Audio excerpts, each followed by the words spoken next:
Hello players, welcome to another fantastic game that was played between Savielly, Tartakower and Akiba Rubinstein. Both were very strong players at that time, but Tartakower is a bit more famous than Rubinstein.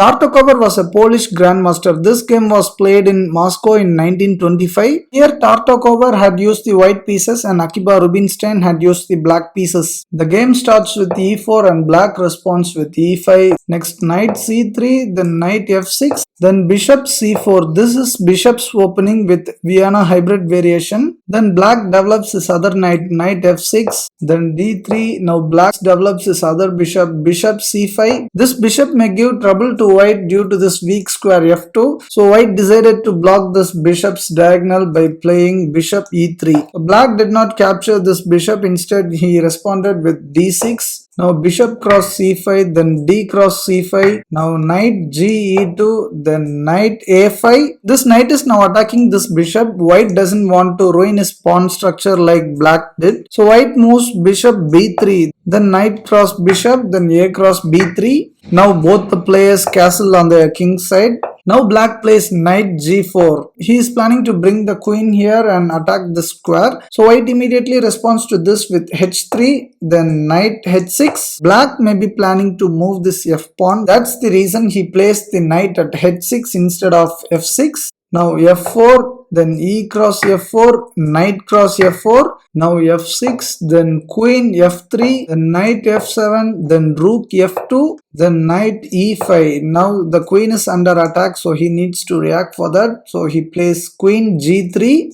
Now black plays c6. He doesn't want the white knights to come to the square.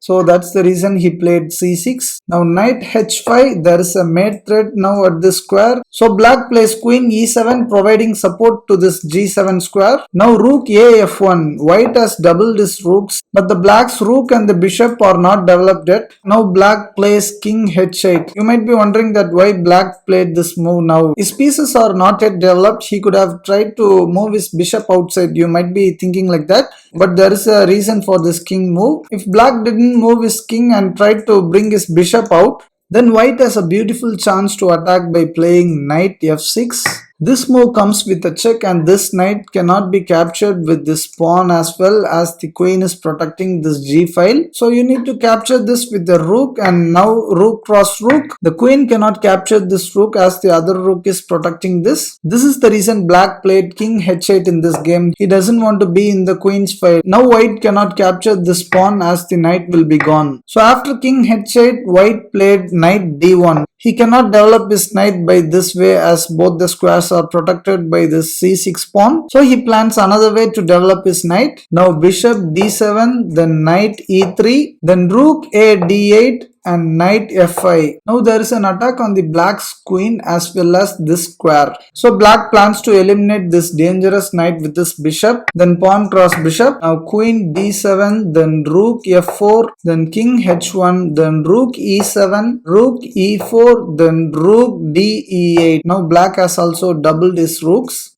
Then queen h4, then king g8, then queen f2.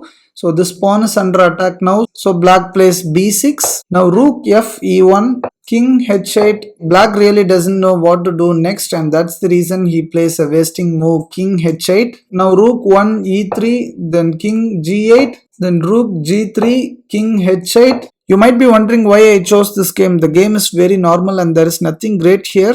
But now white comes up with a very brilliant attack by playing rook cross g7. He just sacrificed his whole rook for a pawn, then rook cross rook. Now we might be thinking he will capture the rook with this knight, but Tartakower had other plans, knight cross f6. Now there is a fork on the queen and the rook, so black needs to save his queen first. Queen e7, then knight cross e8, queen cross e8.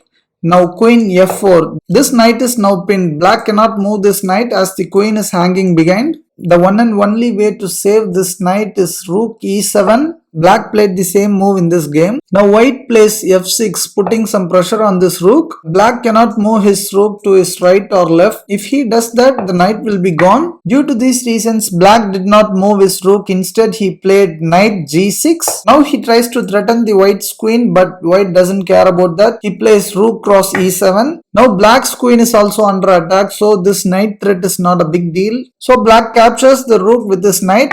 Now all of us would be expecting this knight capture, so the game is almost equal. Rubinstein was also expecting the same move, but Tartakower surprised him with a stunning move. He did not capture this knight, instead he played f7. Now the queen is under attack and he is going to promote this pawn. So the only move to prevent this pawn promotion is queen f8. Now queen f6 will be a checkmate. As the king cannot move to the square, this pawn is protecting. Black has already realized this checkmate, so he resigned the game when white played f7. This is indeed a very wonderful game. Positions like this usually end up in draw, but Tartakower came up with a very wonderful combination. Black is also a very strong player, so it's not an easy task to make this bold sacrifice. I really hope you enjoyed this game. If you did, please hit the like button. If you are watching my video for the first time, I suggest you to subscribe to my channel right now for more interesting games like this. Let's meet in another battle. Thank you.